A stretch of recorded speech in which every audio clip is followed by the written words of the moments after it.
Et quand on parle du plein évangile, j'ai toujours parlé sur le plein évangile, c'est comme le plein évangile, c'est le message du mariage, du voyage, hein, de profession, de richesse. Ouais, le message, le plein évangile, c'est ça. Donc, imagine-toi, tu prêches le mariage à ton peuple en parabole, un dimanche. Par exemple, tu viens, tu commences à dire, je prêche sur le mariage. Ils ont déjà, quand tu dis tu prêches sur le mariage, ils ont déjà une idée que tu prêches sur le mariage. Mais quand tu commences, déjà, lorsque la féminité d'un aspect de vie va à la rencontre de la masculinité d'un autre aspect de vie, il peut avoir ce qu'on appelle homogène marital. Ils ont compris que quoi? Il peut en avoir ce qu'on appelle homogène marital. Ils ont compris que quoi? Donc vous devez comprendre que on ne peut pas aussi relâcher des paraboles sans aussi certains mots. Si c'est que le Seigneur intervient, vous devez comprendre ceci. Vous qui vous plaignez trop. Amen. Pour grandir dans la foi et dans le ministère et dans la marche avec Dieu. Si c'est que le Seigneur est en train de vous parler en langue, sachez que même en langue, comme en français, il y a les gros mots français. Même en langue, il y a des gros mots. Ok. Les gros mots en langue sont d'autres dimensions. Amen. Que Dieu peut être en train de libérer par un langage au travers de vous. Et aussi, si le Seigneur est en train de vous parler en grec, sachez qu'en grec, il y a des gros mots en grec. En latin, il y a des gros mots en latin. En espagnol, il y a des gros mots en espagnol. En allemand, il y a des gros mots en allemand.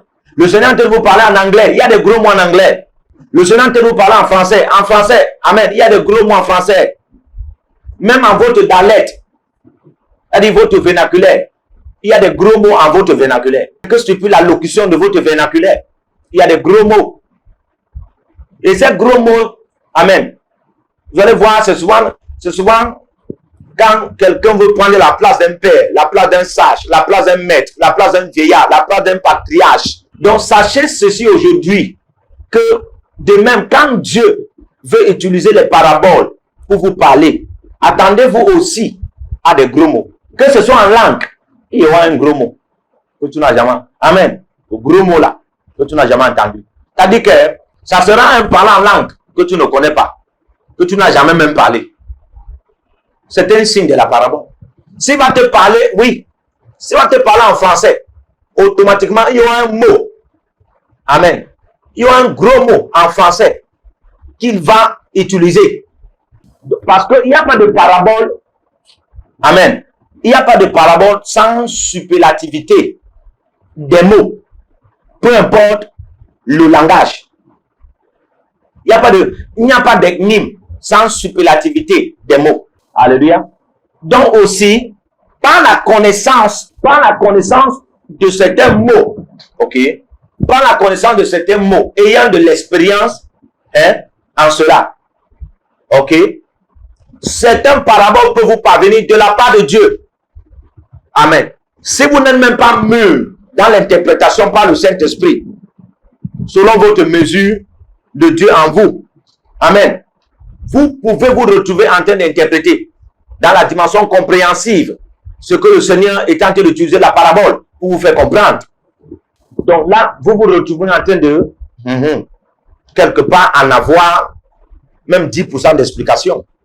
Quelque part, en avoir même 20% ou 30% d'explication, hein, par rapport à cette expression de parabole ou bien nématique que le Seigneur a utilisé pour vous parler.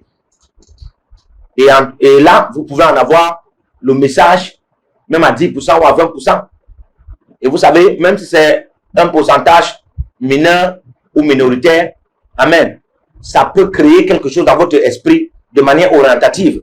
Ça peut créer quelque chose dans votre esprit de manière émancipée. De manière émancipée. Comme je vous ai dit tout à l'heure, beaucoup de mystères de Dieu. Beaucoup de mystères de Dieu, la compréhension de ces mystères. La compréhension de ces mystères, c'est aussi par le décodeur. Quand tu as le décodeur des paraboles, tu peux en avoir la compréhension des mystères. Deux, quand tu as le décodeur des paraboles, tu peux en avoir accès aux mystères qui étaient cachés. Frère, le monde-ci est connu par Dieu avant que le monde-ci ne soit établi. Il y a des choses qui sont très profondes dans le monde-ci que tu ne connaîtras jamais. Tu ne connaîtras jamais. si tu n'as pas le décodeur des paraboles. Écoute-moi très bien. Beaucoup de choses qu'on ne veut pas que tu connaisses, beaucoup de choses qu'on ne veut pas que tu saches, on les cache dans des paraboles. Et le monde-ci et son système, que ce soit économique, politique et spirituel, beaucoup de choses qu'ils ne voudraient pas que tu saches, hein? Peut-être dans ton aspect marital, peut-être dans ton aspect social, peut-être dans ton aspect familial, dans ton aspect professionnel, peut-être dans ton aspect financier, peut-être dans ton aspect même ministériel, même spirituel.